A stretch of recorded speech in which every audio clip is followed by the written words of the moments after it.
Hi hello నమస్తే అండి. Welcome back to Sridevi gardening tips. మా టెర్రస్ గార్డెన్లో ఉన్న అందమైన పువ్వుల మొక్కలను చూడండి. గులాబీ, మందారం, మల్లె, కనకాంబరాలు, బోగెన్విలియా అన్ని రకాల మొక్కలు చాలా ఆరోగ్యంగా ఉన్నాయి కదా. మొక్కలన్నీ ఇంత ఆరోగ్యంగా పెరగడానికి టైం టు టైం వీటికి ఫెర్టిలైజర్స్ ఇస్తూ ఉండాలి.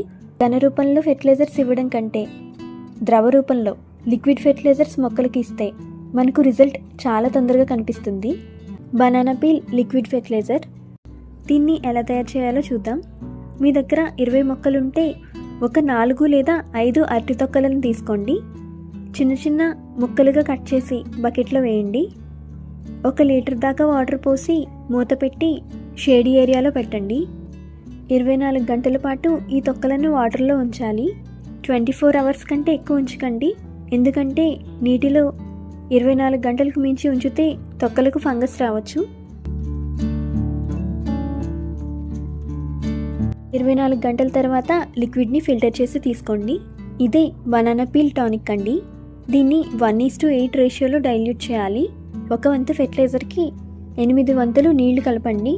మీరు మీ గార్డెన్లో ఉన్న పూలు, పండ్లు, కూరగాయల మొక్కలకి ఇవ్వచ్చు. గులాబీ, మల్లె, కనకాంబరం, మందారం ఇలా అన్ని మొక్కలకి ఇవ్వచ్చు. కావాలంటే తులసి, కలబంద, మనీ ప్లాంట్ లాంటి ఫోలియేజ్ మొక్కలకు కూడా ఇవ్వచ్చు. ఇందులో పొటాషియం అధికంగా ఉంటుంది కాబట్టి మెయిన్గా పువ్వులు, పండ్లు మొక్కలకి ఇవ్వాలి. ఇది ఇవ్వడం వల్ల బెనిఫిట్స్ ఏంటంటే, మీ గార్డెన్లో మొక్కలు అసలు పువ్వులు పూయకపోతే ఈ బనానా పీల్ టానిక్ని 10 రోజులకు ఒకసారి మీ మొక్కలకి ఇచ్చి చూడండి. 2 లేదా 3 సార్లు ఇచ్చేసరికి మొగ్గలు, పువ్వులు మీ మొక్కలో రావడం మీరు గమనిస్తారు. ఇందులో పొటాషియం, ఫాస్ఫరస్ 2 ఉంటాయి. ఈ ఫెర్టిలైజర్ ఇవ్వడం వల్ల పువ్వులు ఎక్కువ పూస్తాయండి.